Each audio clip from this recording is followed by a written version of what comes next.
While we're all familiar with the ongoing COVID-19 pandemic, let's look back at past pandemics too. By the way, do you know what the first recorded pandemic ever was? It was the Plague of Justinian.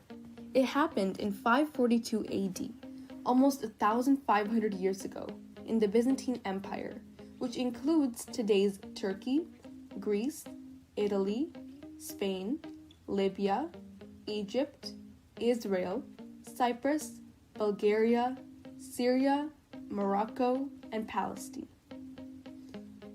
It all began when the people of the Byzantine Empire fell sick to a disease that caused fever, bubonic swelling, and in rare cases, coma, delirium, and insomnia too. During the next two outbreaks of this plague, chills, headache, swollen or painful lymph nodes, and muscle ache were added to the list of symptoms.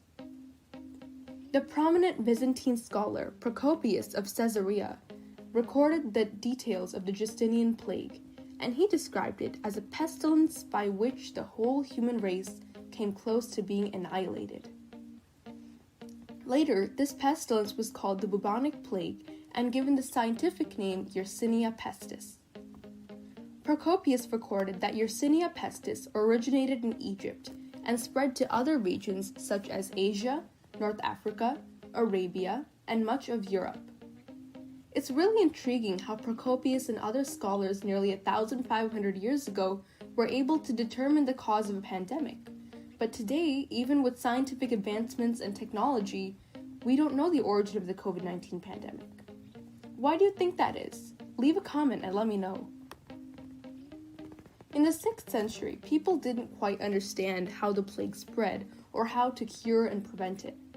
They made homemade concoctions and treatments that seem absolutely ridiculous today. Some of the common treatments were eating 10-year-old treacle, rubbing onions, herbs, chopped snakes, and cut up pigeons on the infected person's body, drinking vinegar, consuming crushed minerals, and ingesting heavy metals including mercury and arsenic. Any harmful side effects of these treatments were attributed to a worsening case of the plague and not the treatment itself. During this period, many people believed that diseases were caused by the wrath of God. Because of this, they thought the plague could be prevented through prayer and offerings. This is why most paintings of the victims of the plague show priests around the victims rather than doctors. Some people even subjected themselves to processions of whipping themselves, which I'm doubtful did wonders for their health.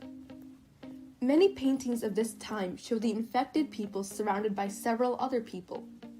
They didn't quite understand that the lack of social distancing had to do with how the plague spread.